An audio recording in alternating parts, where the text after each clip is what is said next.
In the bustling years after World War II, as the world recovered and embraced a new era of possibilities, three remarkable individuals emerged from the shadows with a shared dream that seemed utterly impossible, reaching the moon and returning safely to Earth. Herbert George, Isaac Udovik, and Arthur Charles, inspired by the science fiction of their time, set out to conquer the ultimate frontier in makeshift space-faring machines. Herbert George, a visionary dreamer with a keen sense of adventure, built his craft in the quiet corners of his workshop. His vessel, the Lunar Dreamer, was a sleek combination of scavenged aircraft parts and ingenious inventions. It resembled a fusion of a silver-plated Zeppelin and a steam-powered rocket, with propellers and tubes jutting out at odd angles. George believed in the power of imagination and the tenacity of human spirit. Isaac Udovik, a pragmatic scientist with a background in robotics and engineering, designed the celestial Voyager. His approach was methodical and grounded in scientific principles, yet his craft exuded an air of sophistication. The celestial Voyager boasted an intricate system of gears, levers, and a series of experimental rocket engines. Udovik, inspired by Isaac Newton's rationality, was determined to prove that science and reason could triumph over the unknown. Arthur Charles, a quiet and reflective inventor, crafted the Stellar Pioneer.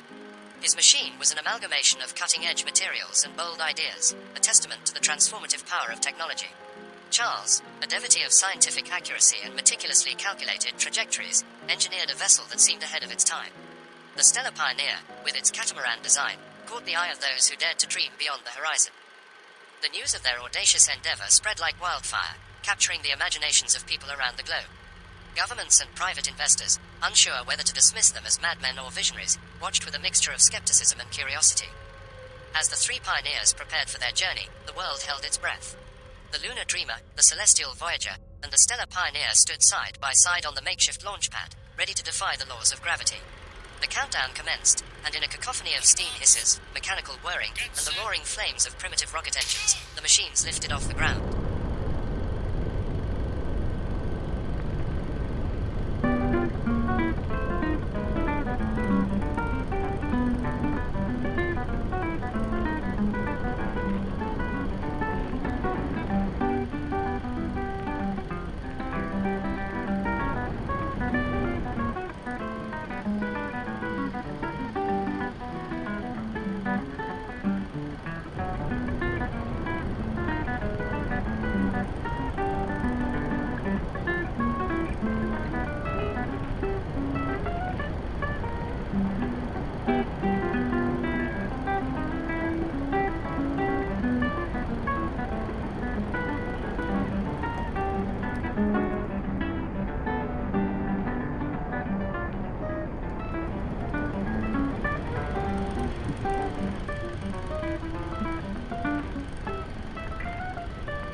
It was Isaac Udovik in the Celestial Voyager breaking past the Kármán line first, where he powered down the Titan engine and let the two new experimental Frontier engines, specially designed for propulsion in space, power the Celestial Voyager the rest of the way into orbit.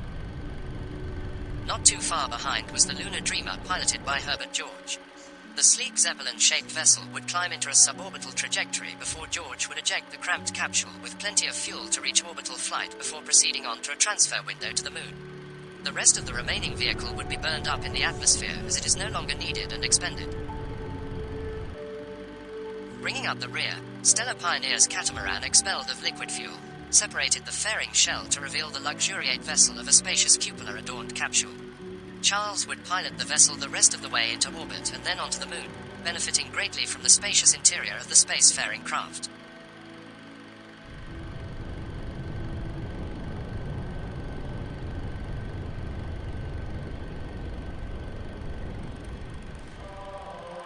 The journey to the moon was an odyssey of solitude a vast expanse of isolation that stretched across the vacuum of space. Within the cramped confines of their makeshift crafts, Herbert George's Lunar Dreamer, Isaac Udovic's Celestial Voyager, and Arthur Charles's Stellar Pioneer. Each pioneer faced the daunting reality of being encapsulated in a metal cocoon hurtling through the cosmic void. The silence of space enveloped them, broken only by the sporadic hum of machinery and the distant crackling of primitive radio transmissions. Staring out of small circular windows, the pioneers glimpsed the infinite darkness punctuated by pinpricks of distant starlight. The vast emptiness outside seemed to amplify the solitude within, a desolation that magnified the weight of their audacious undertaking. As the fragile vessels navigated through the cold emptiness of space, the pioneers were left alone, with their thoughts grappling with the enormity of their quest, and the realization that they were venturing into uncharted territory where the thin line between success and failure blurred with each passing moment.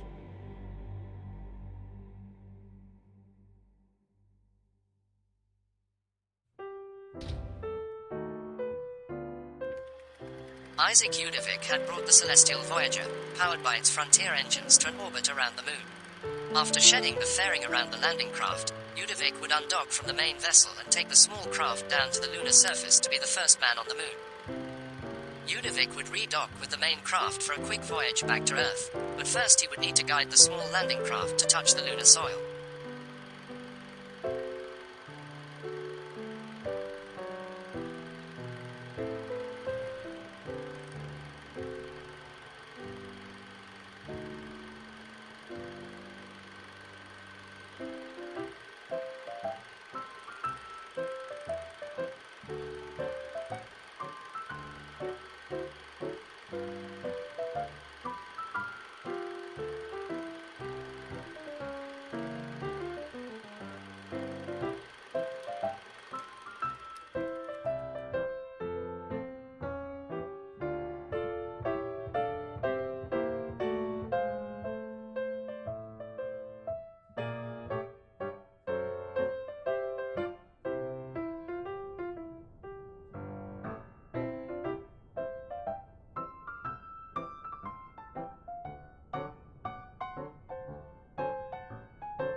Hot on his heels was Herbert George and the small remaining craft of the Lunar Dreamer. George would guide his small craft out of lunar orbit to the exact specified landing target location.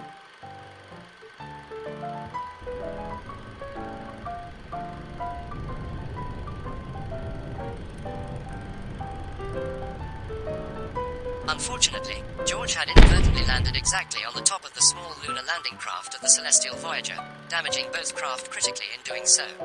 Both men were now stranded on the surface of the moon, as both machines were now unrepairable and inoperable. This became the first case of an interstellar vehicle accident. Herbert George was fined for failure to yield by the Department of Transportation, and Udovic was fined for failure to give way by the Department of Marine Operations. Both men disputed the fines but were unsuccessful in having them lifted. To the luck of the two lunar castaways, Arthur Charles was landing the Stellar Pioneer, which just happened to have the accommodations for all three men in the spacious capsule with a cupola.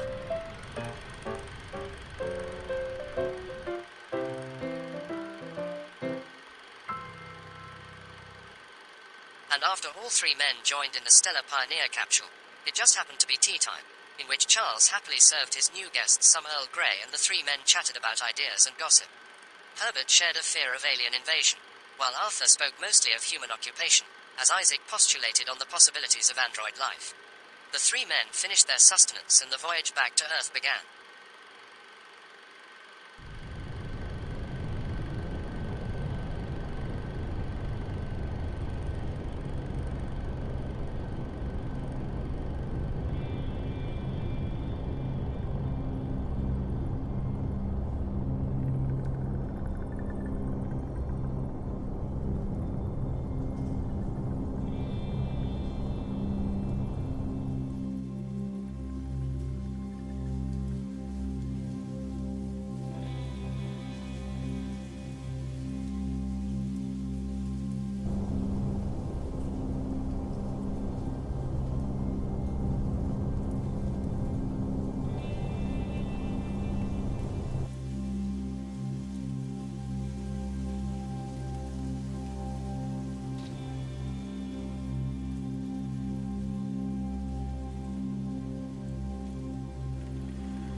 When the Stellar Pioneer, with Herbert George, Isaac Udovic, and Arthur Charles on board, descended back to Earth's surface, it marked the culmination of an extraordinary journey that had captured the world's imagination. The capsule, bearing the scars of its interstellar adventure, touched down on solid ground with a triumphant thud, signaling the end of their audacious mission. The moment the hatches opened, the pioneers emerged, greeted by a stunned and elated crowd.